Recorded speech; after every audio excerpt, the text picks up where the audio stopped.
excellence shows itself. Be excellent. Let excellence be your brand. Everybody talks about building a brand.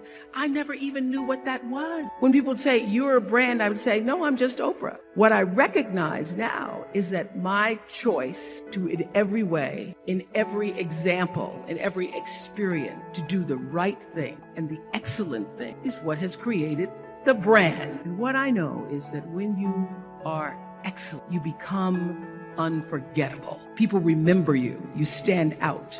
Regardless of what it is, you become an unforgettable woman. And that is what we all want. We want to be unforgettable and not forgettable. So doing the right thing, even when nobody knows you're doing the right thing, will always bring the right thing to you. I promise you that. Why? Because the third law of motion is always at work. For every action, there's an equal and opposite reaction. That is so true in all of our lives. You just have to do the right thing, and the right thing will follow you even when people don't support it. I remember many times on my show. There are many shows y'all never saw. And the reason you didn't see them is because I got the last vote. You have the power to go out in the world and inspire people, even if you clean a toilet. Clean the toilet like Picasso painted. You have the power to do that. You have the power to use your work as a chance to birth creativity into your world and to uplift other people. You have the power to do your part to change the world. And that's really what this video is about. It's about success. It's about doing genius level work. It's about making your dreams come true, and I want to give you some simple ideas on it. Number one, the number one reason we don't achieve success and we resign ourselves to mediocrity and we get swallowed into failure and discouragement, and it becomes sometimes so deep that we can't see the possibilities that our lives could be. I mean, your life doesn't have to be your current life 30 days from now, but most people can't see that. And the number one reason is this word called grit. Researchers say the number one defining factor of whether we become successful or average is whether we have grit. Grit is the ability to stay true to your vision and not dilute it when you get laughed at. Grit is the ability to try an innovation, experience failure, and to say, I'm going to continue, and I'm actually going to learn and use that experience to get me closer on my path to the mountaintop. I mean, what the ordinary person sees as failure, the master simply sees as part of the process of refining your craft. So, number one, you've got to have grit. You've got to literally, when you get knocked down, force yourself to get back up, because then you start to develop a new brain. Yes, you develop a new neural pathway. Yes, you develop new muscle memory. And yes, you develop confidence. Remember that every time you get knocked down, it's an opportunity for you to develop more confidence, develop more experience, develop more inner power. Okay? Every time you do something that you didn't feel like doing, like getting back up after you failed, or staying true to yourself after you've been laughed at or told it can't be done, literally, you become more powerful. You would have every kind of pleasure you could conceive. And after several nights of 75 years of total pleasure each, you would say, well, that was pretty great. But now let's have a surprise. Let's have a dream which isn't under control. Well, something is going to happen to me that I don't know what it's going to be. And you would dig that and come out of that and say, wow, that was a close shave, wasn't it? And then you would get more and more adventurous, and you would make further and further out gambles as to what you would dream. And finally, you would dream where you are now. You would dream the dream of living the life that you are actually living today. That would be within the infinite multiplicity of choices you would have, of playing that you weren't God. Because the whole nature of the Godhead, according to this idea, is to play that he's not. The first thing he says to himself is, man, get lost, because he gives himself away. The nature of love is self-abandonment, not clinging to oneself. Throwing yourself out, as in, for example, in basketball, you're always getting rid of the ball. You say to the other fellow, have a ball, see?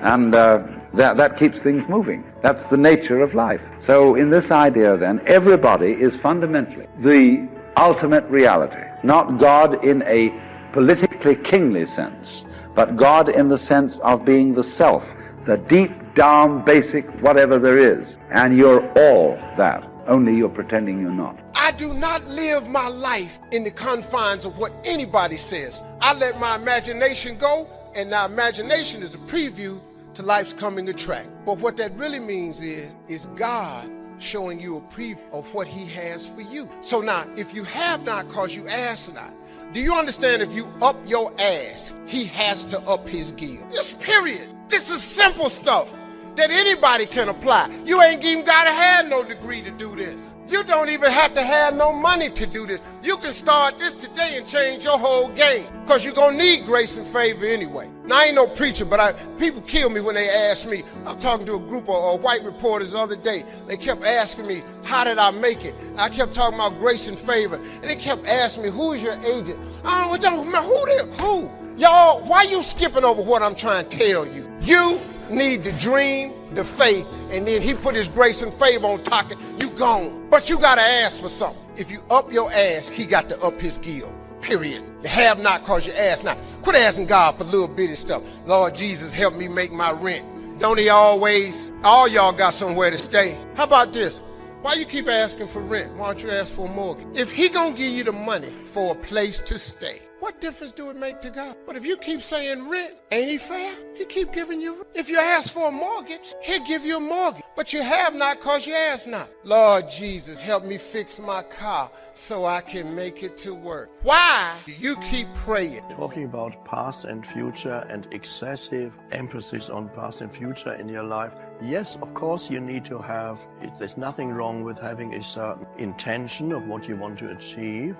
Take steps towards it. It's part of living here in this dimension. You can't just say, I'm never going to plan anything anymore.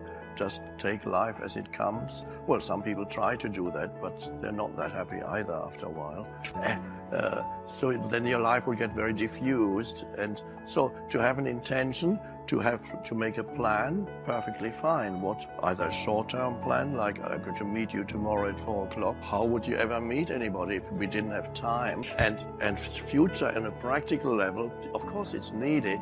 The question is whether future takes over your mind. Being able to use it for practical purposes is of course great, but I call that clock time is fine, but psychological time is when the future takes over your mind and your entire thought patterns are geared only towards future, and you treat the present moment as either just a means to an end because it enables you to get to the next one. You're always reaching out, so to speak, internally to the next, yet never quite here, always looking for some fulfillment there, so you can never embrace the fullness of now, or you make the now into even an enemy. Some people are always unhappy. Perhaps we all know one or two people like that. 3. Who are, wherever they are, they're complaining. It's never quite right. Wherever they are or whoever they are with, after a little while, they're very uncomfortable again. It should be somewhere else. You know the bumper sticker that you see in some cars, in the various versions of it, says, I'd rather be golfing. And then another one says, I'd rather be fishing. I'd rather be this, I'd rather be there. When I visited the spiritual teacher, Ram Dass, who lives in Hawaii, he has a bumper sticker on, Ram Dass was the person who in the 70s wrote the book Be Here Now. Anyway, he has a bumper sticker on his car that says, I'd rather be here now. What it is to be successful. Success doesn't take vacation. Ask yourself this: how many champions have you seen in your lifetime? Or do you know any champions? Perhaps maybe you were a champion at one time in your life, but you took a vacation. See, the thing about champions is that there are very few of them, but there are many more people that do not understand the significance of what it means to apply significant hard work, and to be able to get the hard work in and being able to persevere in their lives.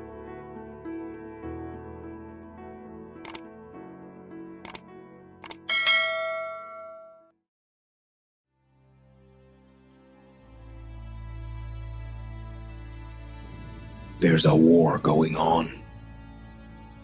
Good versus evil. Light against darkness. Truth against lies. I'm talking about the war in your head. There's enough in my past to be ashamed of. Some decisions I wish I hadn't made. Some stuff I wish I could go back and fix. Some things I wish I could unsay. Some words I wish I could put back in my mouth. Some actions I wish I had never taken, but they're in my past. And I'm not going to let you hold up my past as a mirror when God wants me to use it as a window.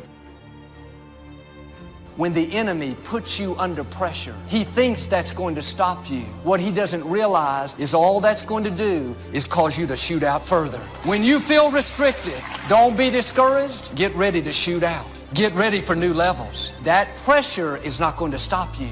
It's going to increase you. My past is not to be held up as a mirror to remind me of what I used to be, but it's a window for me to look back through and say, I ain't going back that way no more.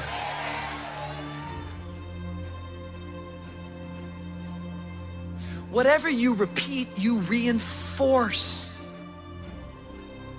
Maybe you're in a situation right now, you're like, I hate where I am. The problem in my life is where I am. I hate my relationships. I hate the way I feel. I hate where I am. And what begins to happen to us is we start to think the problem is where we are. But your problem is not where you are. Your problem is where are you headed? The truth is, we grow in the difficult times. That's when our character is developed. That's when we discover talent, confidence, courage that we didn't even know we had. Trying to encourage you tonight that every gap in my life is giving me hope that I am still becoming, that I am not done growing yet, that the story is not over. Anybody thankful that you haven't stopped growing? But this year, it doesn't have to look like last year. You can become more. But you have to do something important. Forgive yourself. Quit dwelling on everything you've done wrong.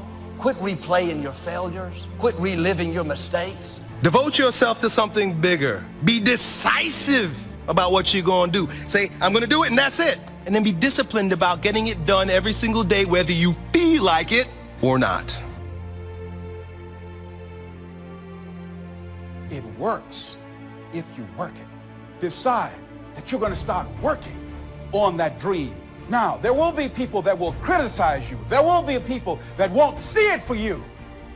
But I say to you, don't let them turn you around. Don't let nobody turn you around. That's key, because people will try and turn you around.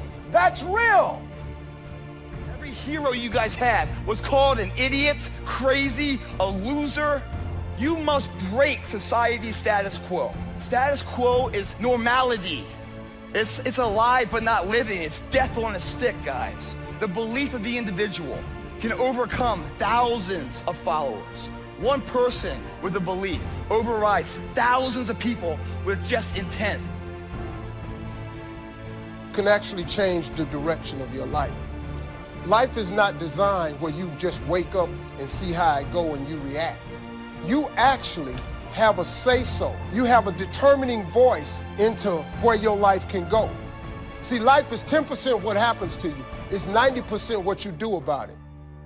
See, you get tripped out because you got dirt on you. But you need dirt on you to develop, because dirt ain't just dirt. Dirt is fertilizer. Dirt gives you the strength for your seed to push through. See, you got to have dirt on you to push through something.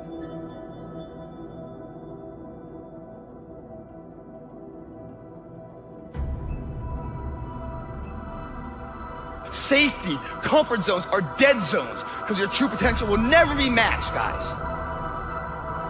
See, you get mad when haters come your way. You get mad because you get a setback. You get mad because you get a detour. That's just dirt. You get mad because they talking about you. That's dirt. You got to have dirt on you to grow into what God got for you. Quit tripping. Every day is a new day, a new week, a new shot at life. An opportunity to come out of the gate like a man possessed and attack the day without mercy. Today, I'm taking scalps. I'm putting the pressure on. I am the aggressor. I am on the attack. Because I will not stop.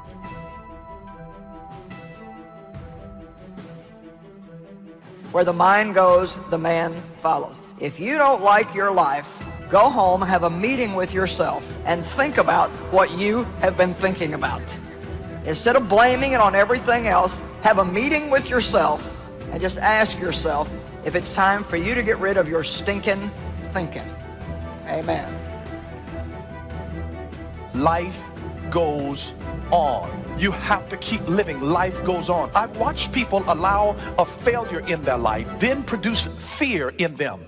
Fear is not just an emotion. Fear is a spirit. When a person has a spirit of fear, they're scared of everything. They're scared of the dark. They're scared to be alone. They just have unreasonable, ungrounded fears. That spirit of fear will paralyze your life. It'll stop your movement, and you're designed to keep it moving. Be ready for tomorrow by doing all that you can today.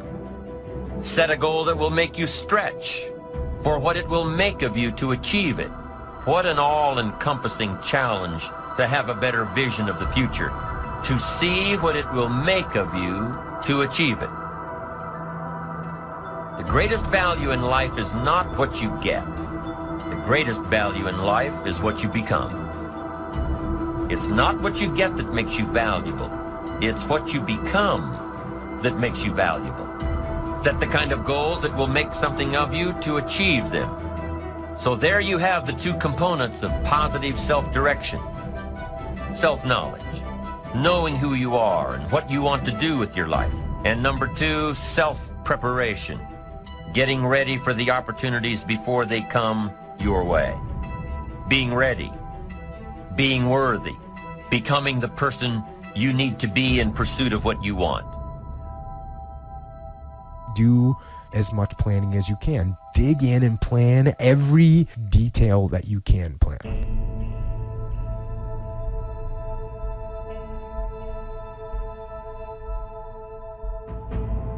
The most important part of a plan, the thing that makes a plan the most effective, is its flexibility. And making a plan that is so flexible that when you do the actual operation and you come up against unexpected things, which are absolutely going to happen, you have the flexibility, you have options, you have contingency plans to deal with. Most people, in order to feel significant, make things really complex so they feel like they're really unique and special. But complexity is the enemy of execution. The more complex you make it, the more likely you are not going to follow through. So plan as much as you can, but the problem is, with all that emphasis on planning, sometimes people become obsessed with planning and they don't want to execute. And if they do execute, they execute late. They miss their opportunity. That's why Patton said a good plan, violently executed now, is better than a perfect plan executed next week. Come up with a good plan. Don't come up with a perfect plan that takes you 2 weeks to come up with. That's not going to help you. It's you first. It starts with you, and it starts with your psychology. 80% of growing a business, if you look at what the chokehold is on a business, it's always the leader. And 80% of that chokehold is the psychology, and 20% is the mechanics. I mean, people in this room know the mechanics and strategies beyond what anybody on earth knows in their category. So it's really about you being in the state where you execute. Execution trumps knowledge every day of the week, and so my life is, how do you get yourself to execute? And execution comes from learning to put yourself in that right state every day. Where you have so much joy, you bring joy everywhere you go. You have so many resources that you can help those around you. You may not have seen this yet, but God is about to do a new thing. You need to get ready. Overflow is coming.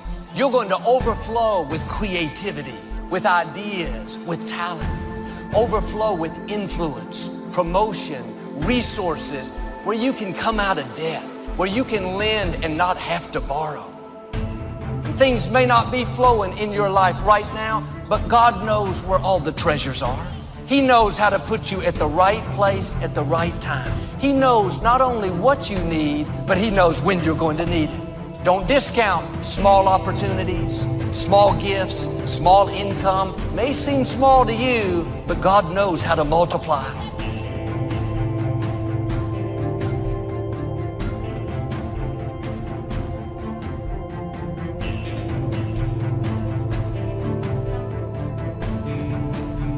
So if you can't control something and you can't get control of it, you have to at least embrace what you can. There's only so much you can do, and you cannot completely eliminate it. But you can't control it, so why are you going to worry about it? Why are you going to stress about it? If there's something that's completely beyond your control, You've got to detach from it and not let yourself get stressed about it.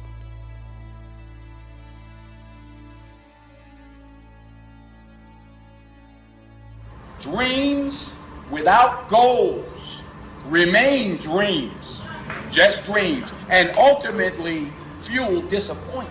Dreams without goals, yearly goals, life goals, daily goals, monthly goals, hourly goals, goals on the road to achievement cannot be achieved without discipline and consistency. You understand?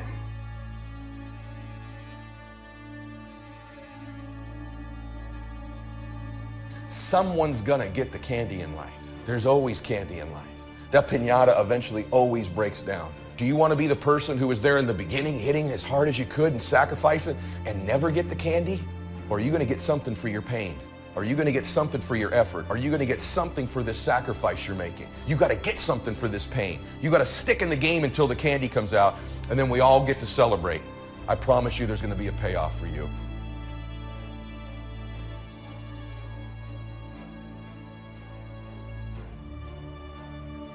The big challenge is to make something out of each opportunity.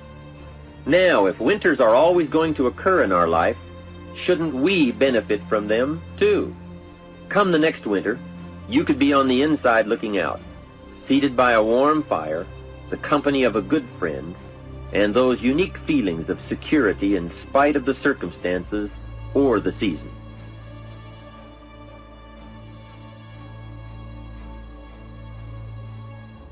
What force has the greatest influence on us? It is the freedom to choose. What changes our whole life is action. Why don't we take action? Fear. What do we got to do to get ourselves to do it? We got to make sure that we push ourselves through it by making a decision. The point in which change happens is a decision. People go, what does it take to change? Decide. You go, that sounds so simple. So basically, it was that easy, you'd already done it, Mr. Robbins. No, it is that easy and you're still not doing it because you are not putting yourself in a state to decide. See, a real decision is not like a preference. It's not like we say, I'll try it and see. That's not a decision. Decision comes from Latin. It means like incision, to cut off from. Decision is when you cut off any possibility except the thing you committed to. It's like, that is it. All change happens with a choice. You want to change your body? Change it by making a decision. I know it sounds overly simplistic. I know it's 100 times harder than that, but that's where it happens. People shit all over themselves. I should fall through. I should spend time with my kids. I should do this thing at work. Shooting doesn't change it. When it's a must, human beings find the way. It's a must when you say, I'm burning the boats. I'm talking about a real decision where you will not go back. You want to take the island? Burn the frickin' boats.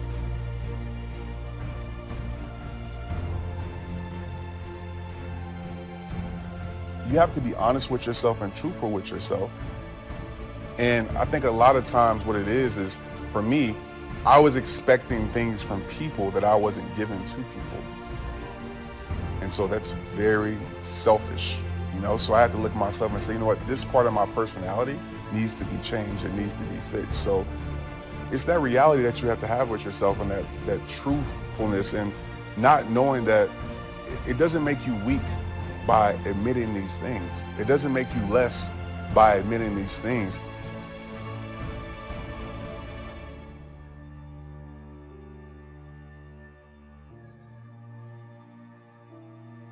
Credit goes to our awesome patrons who make videos like this one possible. Consider joining them to support our work. You can also support us by subscribing to our channel and clicking the bell button to get notified when our new videos are released. And as always, thank you for watching.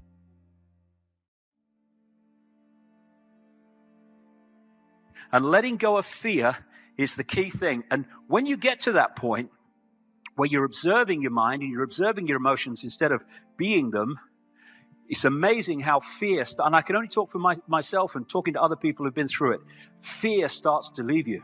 Because what is there to fear when you've reached that point, not only of realization, but of observing the world from a point of view of that which is always has been, always will be, infinite consciousness, eternal consciousness, which is what we are. The other thing that it holds us in servitude is insecurity. How many people are always put a mask to the world? It's not who they really are. It's what they think other people think they should be. So instead of putting ourselves to the world, we put this mask to the world that we think is acceptable to the world. Consciousness does not do insecurity, and it certainly doesn't do putting masks on to fulfill other people's perceptions of what you should be. Consciousness is all possibility. It is all potential. You know, people think about, one consciousness, and they think, oh, that means, yeah, I'm one consciousness, yeah, I'm one consciousness, I'm one consciousness. If it's some clone-like state. Consciousness, in the firm that I'm talking about, at the infinite level of us, is all possibility. Therefore, when we celebrate our uniqueness and celebrate our diversity and celebrate the diversity and uniqueness of each other, we are celebrating the fact that we are infinite consciousness, because we're celebrating all possibility. What happens is when we get caught in mind, that's when you get the clone. Yeah, I'm mind. Yeah, I'm mind. Yes, I'm mind. All the bloody clones line up, all look the same and all the rest of it, and speak the same and think the same. That's mind. So, celebrating uniqueness and being conscious are the same things. And that's why if you look, the more mind has taken over, the more this earth has become more and more uniform. And as we become more and more conscious, we will be celebrating diversity, and diversity will start to return in the way we live our lives. The key thing to breaking the spell is breaking out of belief systems. It's a good question. What would consciousness do? How would consciousness see this?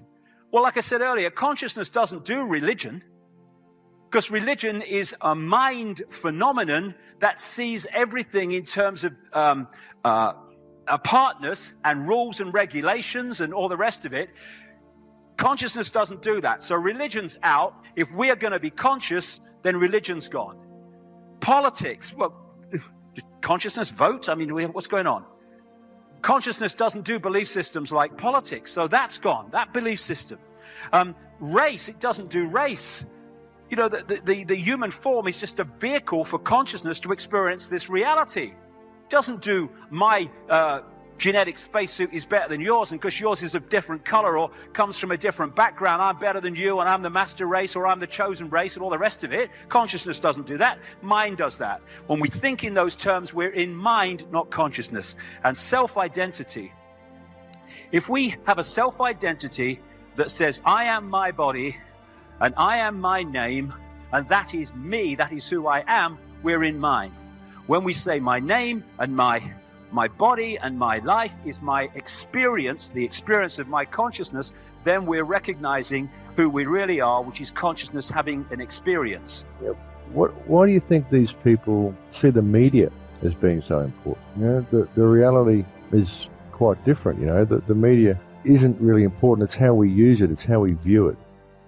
You know, the reality is that we, as a society, in this hypnotized and almost catatonic and comatose state, we have given our free will for everything that's going on. We've given our free will consent to the state the planet is in today.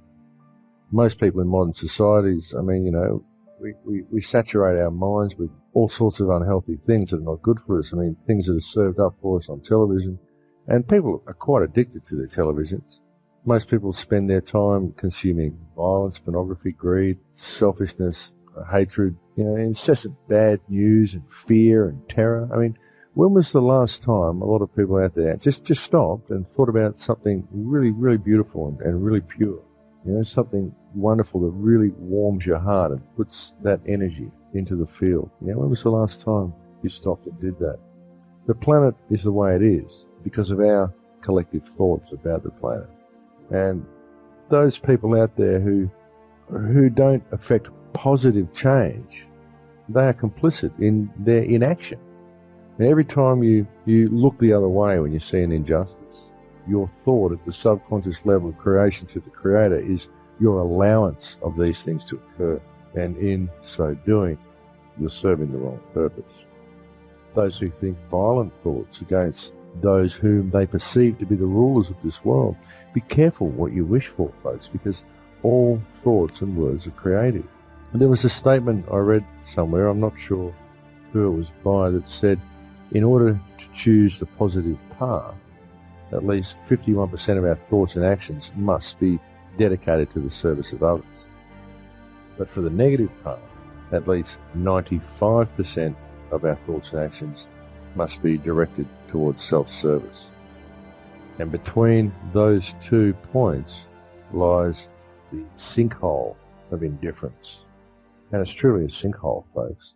Indifference is the vein of consciousness, to lead you down a path of repetition that becomes ever more negative. It's the will to serve self, and it becomes ever more negative and polarized.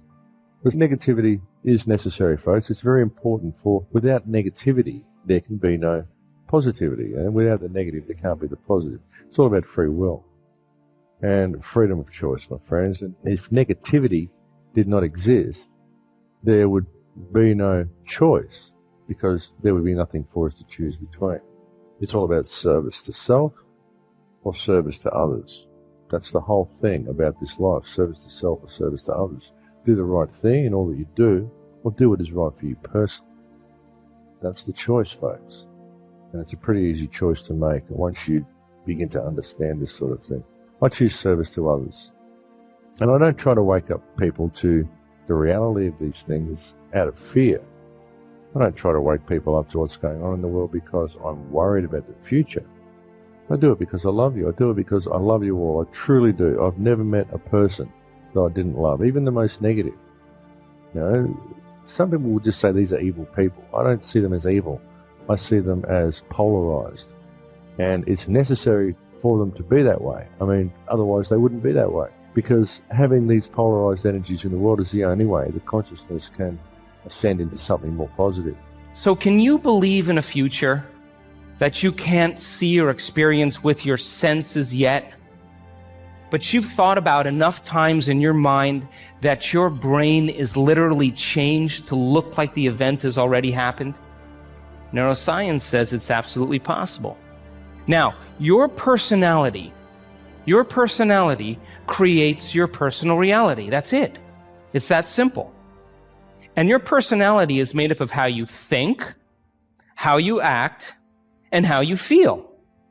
So the present personality who's sitting here today, you, has created the present personal reality called your life. Would you agree? Would you also agree then, if you wanted to create a new personal reality, that on a fundamental level you would have to change the thoughts that you are thinking, the behaviors and habits that you're demonstrating, and the emotions that you've memorized that's become part of your identity? And most people try to create a new personal reality as the same personality, and it never works. We have to become somebody else. So then, as you keep thinking the same thoughts, performing the same actions, and living by the same experiences that produce the same emotions, there's a principle in neuroscience that says nerve cells that fire together wire together. And if you keep repeating the same states of mind and body over and over again, your brain begins to fire in the same sequences, in the same patterns and same combinations. And whenever you make your brain work in a certain way, that's called mind. Mind is the brain in action. So as you remind yourself every day who you think you are, you're causing your brain to fire in the exact same ways. And as they fire and wire in the same patterns over time, the brain moves into a very finite signature, and that's called your personality. Now, that box in your brain isn't literally a box, but it's the most commonly wired, neurologically fired programs that run redundantly because we keep doing the same things over and over again. To change your mind, then, is to make the brain work in new sequences and new patterns and new combinations, to begin to make the brain work differently. And the one ingredient that allows us to do that is knowledge or information. Because every time you learn something new, you make a new connection in your brain. That's what learning is. Learning is forging new connections. Remembering is maintaining or sustaining those connections. So now, every time you have a thought, you make a chemical. And if you have a great thought, or an unlimited thought, or a joyful thought, you turn on a set of circuits in your brain that fires in a very specific sequence, pattern, and combination that produces a level of mind that turns on another part of the brain that makes a chemical for you to begin to feel exactly the way you were just thinking, great or unlimited or joyful.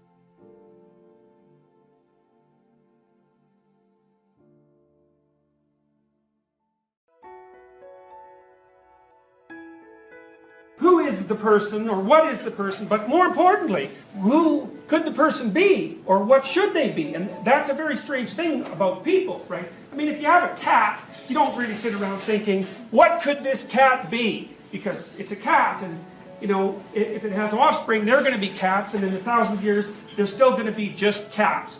But people, well, we're strange in ways that are virtually incomprehensible, and we're not only what we are, but we're also what we could be. And in many cases, especially for people of your age, you're way more what you could be than what you are.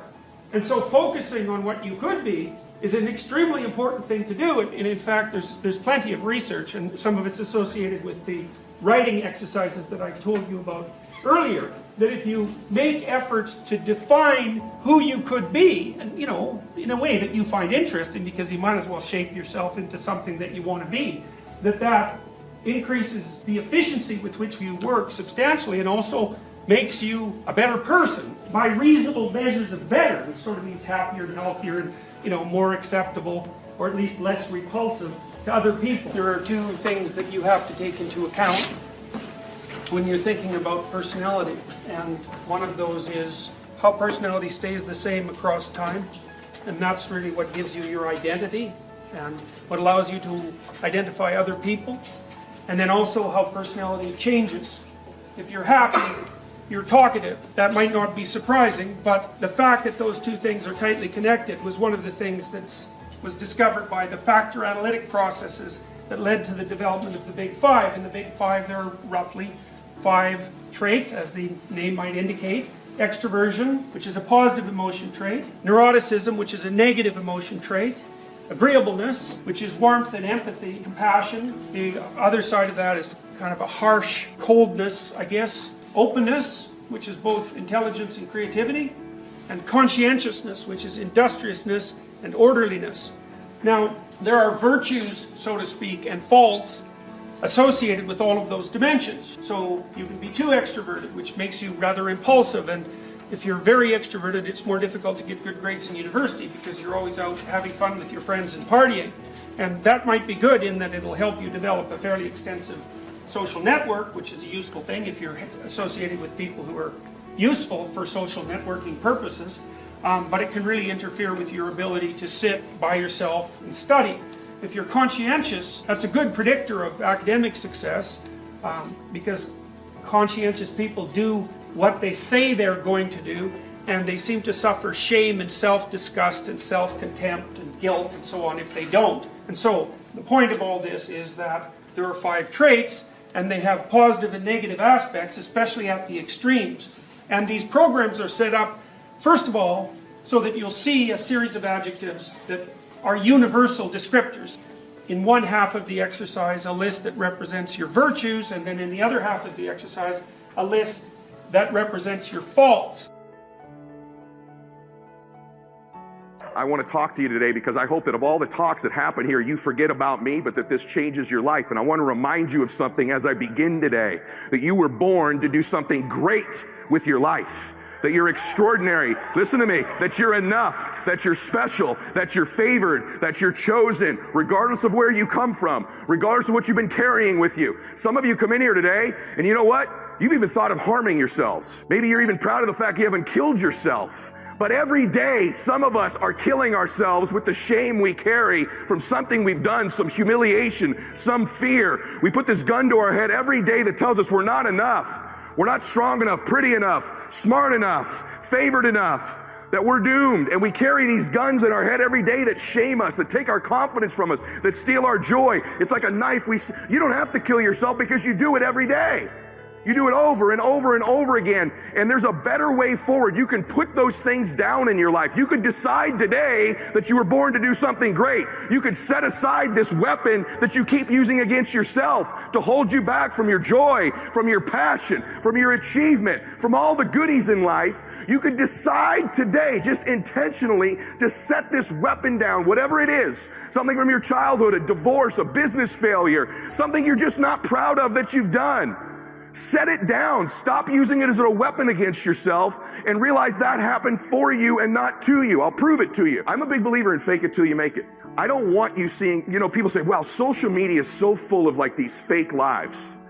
People have always lived fake lives. I was living a fake life way before social media came along. In fact, when I became an entrepreneur, I wanted to be somebody so bad. I wanted to be rich so bad. I thought, if I don't look successful, no one's going to listen to me. Who's going to listen to a young kid in business about how to save your money when I didn't have any? That was my own limiting belief. What's yours? You have this kind of convoluted limiting belief about why you can't do something right now that's your own BS story you keep telling yourself. How about you just drop that story? How about you just decide it's a lie, even if it is true? I'm not going to just teach you not to tap into your pain. I'm going to teach you how to do it. Okay, I teach people how to change things technically, but I believe in this concept of living blissfully dissatisfied, which means there's a way. Most achievers have it backwards. They think, hey, if I enjoy my success, I'm going to lose all my drive, right? And then other people that aren't successful yet, haven't reached what they want, or they delay their bliss until a destination in the future. Once I get this relationship, once I make that money, once I get that car, once I have that home, then I'll let myself feel bliss. And so I teach you that the concept is you can live blissfully and still be dissatisfied. Your pathway to changing how you feel about yourself, of getting to the next level, is always giving. I have this thing I kind of run my life through that kind of is my governor on my life of when I'm trying to give and when I'm trying to make a difference for people. And I just have this hallucination. I am a Christian, and so I believe that someday when I die, there's an accounting. I'm actually one of these very interesting people that I believe in the quantum field and energy because I know it exists, and I believe my Lord and Savior created it. You have whatever your belief is wonderful. I don't preach. I just want you to know. I know there's an energy field. I know there's a God. I just want you to know that. So you believe your beliefs. I respect them. I admire them. I have people from every belief center in the world on my program. But I just want to say to you, this is my prism I live my life through. It governs my decision making, and I make mistakes all the time. One of the cool things about being a Christian is I'm saved by the grace of God because I know I'm going to sin. That's one of the cool things about my particular faith. But the point that I want to make, because I sin all the time, I make mistakes all the time. I've already used profanity, I think, 4 times in this talk, so I know for sure I've messed some mistakes. But let me tell you how I govern my life. I believe at the end of my life there's an accounting, and I'm going to sit in front of my Lord, and I want him to say, well done, good and faithful. Well, first of all, a lot of companies don't foster leadership. They don't have a leadership environment. They'll come and say, I love your leadership principles, but I'm not a leader because I don't have the position. In fact, I wrote a book several years ago called The 360-Degree Leader. And I wrote it for that person that, kind of is in the middle, how to influence or lead people above you, beside you, and, kind of around you, that 360 idea, helping them understand that the key to leading people, even if you're not in a leadership environment, is, again, influence. So the question now comes down, then how do I influence people? And if I do influence people, how do I increase that influence? And my answer is very simple. We increase the influence with people when we intentionally add value to them on a consistent basis. Because if you think about people in your life that have a high influence on your life. They've really added a lot of value to you. And so what I share, I do a little simple formula that kind of works, and that is every day, consistency compounds. So you put consistency with intentionality, and you've got a powerful combination. So every day, I basically do 5 things. Every day, first of all, I value people. It begins there. Because if I don't truly value people, I won't add value to them. You don't add value to people that you don't value. You don't add value to anything you don't value. So every day I value people. That's where it starts. But then every day I think of ways to add value to people. So, I'll look at my calendar and I look at my agenda today and I realize I was going to be with you. And I think, well, okay, how can I add value to you? What can I do for impact theory that'll, just help? Because again, if you're constantly adding value to people, you're going to be of great value to people. Then I look for ways to add value to people. When I'm in the setting, I'm looking for, okay, what can I do? What can I say? What we see is what we look for. And so if I'm looking to add value, guess what? I'll see ways to add value to it. Somebody else might be beside you, not add value at all to you. But I look for ways. And then number 4, I do things that add value to people.